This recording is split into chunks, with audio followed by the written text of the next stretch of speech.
Since Thursday, mustard has been making the headlines. And no, we're not talking about the condiment, but the Emperor Valley Zoo's albino Burmese python. Today, Saturday, we visited the zoo where caretaker Walter Bonyun is well and back on the job.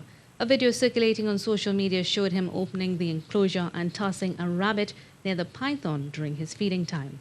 The snake then turned and lunged toward the zookeeper, biting his abdomen. Walter Bonyun has had 30 years of experience with animals, especially snakes. He has been working with mustard since the python was a baby, so the two are no strangers.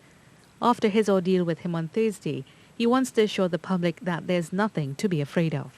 It's just a feeding response, and when he goes into a feeding mode, he will act very possessive of his food, and then he would want to eat very quickly.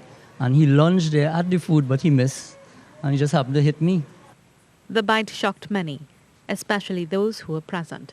But he's hoping that this doesn't deter members of the public whenever they see mustard.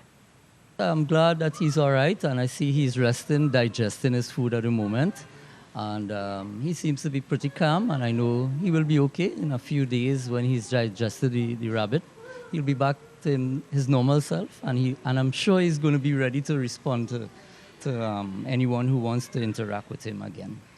According to Zoological Officer Charlene Khan, even though mustard is conditioned for educational purposes and his role as an animal ambassador, such a response was normal for the snake.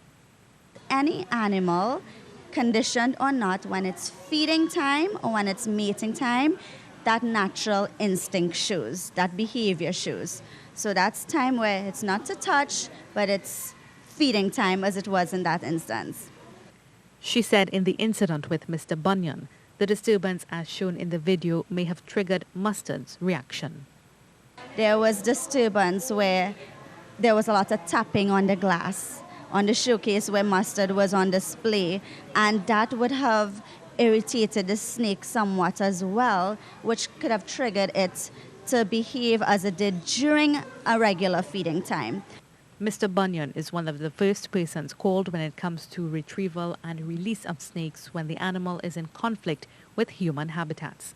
He's calling on citizens to appreciate all animals and more so the snakes. Let's save the snakes because they tend to be a little misunderstood. So we just need to be a little more knowledgeable in their habits and their different appearances so that we could know by watching them which ones are venomous, and then we could treat them accordingly.